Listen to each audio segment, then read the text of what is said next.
Hey everybody, this is Kenny Cummins here of Chilling with Jeffrey Kenny C, bringing you interviews with a variety of artists of a variety of genres, and I am so excited to be joined with my guest at this time, a true MC, and she's also got a magazine that we're going to get into. The lovely Miss Julisa is with me right now. How's it going?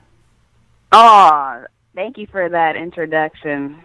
I appreciate that. It's going good, though. Good. It's hot out here in Cali, summertime.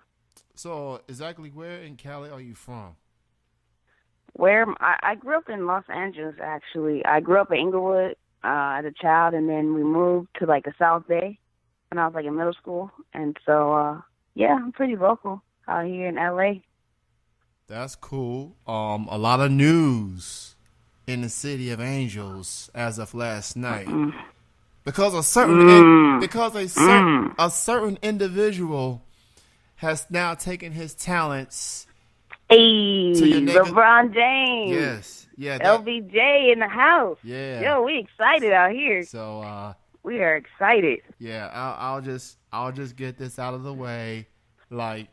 Obviously a lot of Laker fans that didn't want him now having a different change of tune. You being there, being originally there, seeing the tweets and all this stuff, how's the city looking? How's it looking as of yesterday or so? I think people are excited. I think people were kind of skeptical, do we want this mega superstar here? But I think once the league starts and once we are actually winning, because we haven't been in the playoffs in 5 years now. Yeah. You know what I'm saying? Once we start playing some games, people start seeing LeBron's actually here. You know what I mean? I think things are going to change, and I think just the city itself is going to change and even possibly bring in more revenue. The stock is already going up different places, you know what I mean, in different areas, and businesses are going to start booming. So I think it's a good move. I think it's a good move for him to end his career. He's pretty much reached the mogul stage of his career. He's still gonna go out there and play, want to compete for a championship. And I didn't think he was gonna come because of a totally different reason. Lonzo Ball did a rap song, diss a teammate, and I'm thinking that wasn't going to attract any free agents. I mean, Paul George, a fellow LA native, chose to stay in OKC. I mean, either that played a role to it, or maybe he didn't want to take the challenge of being in the purple and gold. I don't know. That's for him to answer per se. But Magic Johnson wasn't going to be denied. He said that he was going to bring stars in there, and I underestimate him in that regard. So I give kudos to Irvin Magic Johnson. Yes, definitely. So and I feel like LeBron could relate to him more than MJ or any other great because they're quite mirrors of each other of sorts. So they're more like playmakers, making teammates better, businesses better, that type of thing. So he was there. When the free agency began, he was at his crib. They talked for 3 hours of lengthy conversation that they've had in LeBron's 15 years, and the rest is history. So I think today, as far as athletes go, you have to see yourself as a brand, not just a basketball player. And I think that's for any industry today. Just seeing how branding and marketing is so important. I think with LeBron coming to Los Angeles, he can get into a variety of different things, commercials, movies, and depending on how he wants to go with his brand, him signing a 4-year contract kind of letting you know he's kind of winding down with basketball. At least that's what it seems, and probably venture into other endeavors. I truly agree. That's definitely going to be the last contract he'll sign, and he'll come back to Cleveland to retire for one day, and that's it. I think, I'm happy for him. I'm just a bit surprised that Magic was able to pull it off. I didn't think maybe LeVar Ball and them was going to scare him away, but I respect the dude for wanting to take the challenge, wearing the purple and gold, and I'm not a Lakers fan myself. I'm just an NBA fan. Sadly, I'm a Pistons fan. But I'm an NBA fan overall, and I'm just looking forward to the next season already. So we'll see. But on to you, Julisa. How did you get started as a hip hop artist? And did that came first, or did the magazine came first? Definitely music came first. Growing up, my parents, they were really into music. My dad played the drums. His dad played the drums. My mom, I forgot what instrument she played. But so I'm the youngest of three, and we grew up around music. My dad was into classical music. My mom was like more into Frank Sinatra, Stevie Wonder, and so I had a lot of, I would say, different type of music playing around the house all the time. And then they started their own production company, and they started doing musicals. And so they started incorporating hip-hop music into their musicals. And that's kind of when I was introduced to kind of like rap and stuff like that. But even still, growing up in my household, I can't remember listening to a lot of rap music. I know my brother would listen to it, and, you know, I would try to sneak records in here and there, but he was like the overprotective brother, so he wouldn't even let me do that. I would say just getting into music started probably of me actually pursuing it, I would say in college, you know. In high school, I would try to write some lyrics and try to be cool like my brother because he was always into it. And but I started taking it more seriously, I would say, in college.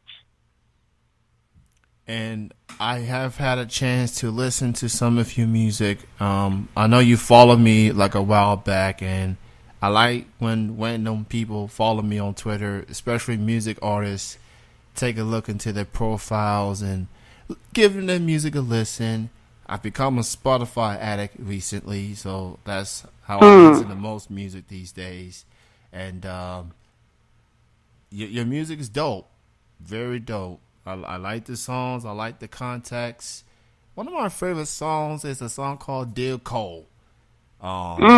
That's an interesting track to me.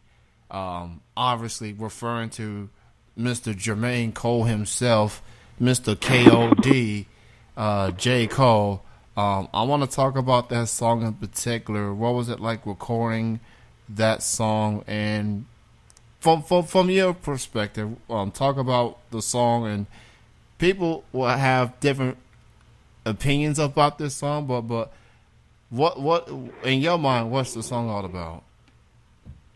In my mind, it was kind of like, I know when people listen to the song, it kind of sounds like I'm dissing, you know, J. Cole for not putting on more female artists, maybe. But the song was more, you know, I think for a lot of female artists today, there's just very few lanes to kind of go in, if that makes sense. Because either you're in this conscious bubble or you're kind of in this, I'll say, super sex appeal bubble. You know what I mean? And I think for myself as an artist, I kind of don't want to have those labels because I feel like I can still, you know, dress up and be pretty and be a woman, all these different things, and not be, you know, labeled as like, I'm just conscious and I just talk about serious stuff all the time. But I can still be fun too. But I think when I was coming up with this song, I wanted it to be like this plea, you know, where it's someone like me as a female artist or even people younger than I am, when we look to our examples of who we want to inspire after as far as the female artist goes, there's not too many that I can think of off the top of my head, especially in this new class. The older class, sure, but the newer class, not so much. You know, one of my favorite artists of all time, my favorite artist actually of all time, is Lauryn Hill. And so she's kind of like my model example, and I put that even in the song, you know what I mean? Like, you know, we need more examples of that, and I feel it's going to be kind of, you know, women and men tag teaming in that and kind of showcasing that. And I feel like someone like J. Cole, that is about, you know, using your mind and not having to be this way, not having to talk about this, not having to, you know, go in that direction, could be someone that helps female artists that have similar content as him. And so that's kind of what the song is about.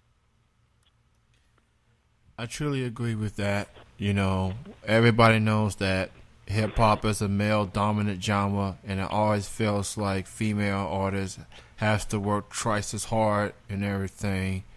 Like I grew up watching Queen Latifah, Lauryn Hill, Foxy Brown, Little Kim, MC Light, Missy Elliott. Me personally, she's like my favorite female hip hop artist of all time. Yeah. Oh yeah, Missy's dope. Just how creative she is and being comfortable within herself and just going over the top with the music videos. But that's what I love, Missy. I love Missy for that. And you know what? Guys like J. Cole or Kendrick or any other artist, male artist out there that's making a name for himself can be someone that can just show, reach out to the woman, woman peers and show them that, hey, we here for you. We're going to support you, It doesn't have to be like going at each other's throats, And right. And I like, as far as today's female rappers, I like Rhapsody. She's definitely Rhapsody's dope. I got to see her live. She's amazing. And she's definitely. I like women like Snow the Product. I like her. Oh yeah. I like this next female rapper. She may not get much popularity, but I like her. Nitty Scott MC. Like when I first saw her cipher on BET Hip Hop Awards, I immediately became a fan. I think she's from the UK, but she got a little buzz here and there. But I feel like female rappers, it's definitely a challenge. And if the male rappers can just reach out and just say, hey, we're here for you. We're gonna ride with you. That definitely would show some strong unity and whatnot, I think. But definitely, it takes some time, I guess. But I guess it's the competitive nature could play a role to it, whatever. But yeah, surprisingly though, I've gotten a lot of responses online from a lot of different guys and people that want to work with me, different producers that hit me up. Someone that I respect a lot in the music world, Daylight, he hit me up and we worked together on a song and stuff like that. And so getting to see artists that, are influential in the culture, but also have kind of the same mindset and content that I'm striving after is pretty cool. So I want to talk about this magazine that you're a part of. How did that came to be, and what direction do y'all attempt to go with it? Oh, so while I was in college, I started this magazine called Young Celebrity News, and the idea behind it was just promoting indie artists. And at that time, I wasn't really doing music heavily, but my brother was. And I always saw him doing music, hip-hop music and stuff. And, as being a little sister, I used to think, like, he was the greatest rapper of all time. And I'm like, dude, how come nobody knows about you? And so I started this magazine with the same premise that there's a lot of, new artists that a lot of people don't know about. And so that's where Young Celebrity News came about. And then as I was just interviewing indie artists, I told myself, dude, I can interview like big artists. I can interview celebrities now. And so that's when I started reaching out to big artists. Reached out to Kendrick Lamar, Tech Nine, Lecrae, and just a bunch. I just interviewed Fredro Starr. It's been so many now. It's like hard to think of everyone on the spot. But yeah, and that's what I started doing. And then after I graduated, I kind of took a break, and that's kind of where I've been at right now. It's like rebranding everything. Before it was Young Celebrity News. I did music under another name, and now I'm just trying to brand everything as Julisa. So it's like Julisa Magazine, Julisa Media, and everyone's gonna know who Julisa is, and being the face, behind everything. As far as the direction that I want to go in, my plan is to continue to push new artists that are talented that nobody knows about.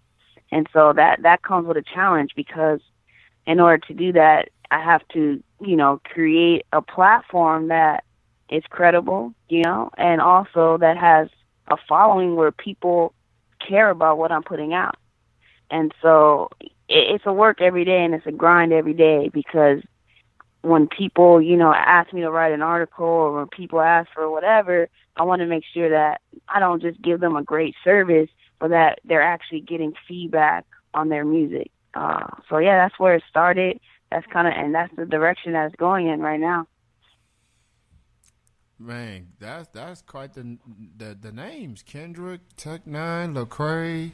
I also see K Michelle as well. Yeah, that's crazy, huh? Like yeah. It was just like all crazy too, because I feel like too I got them at a time where, like, they were still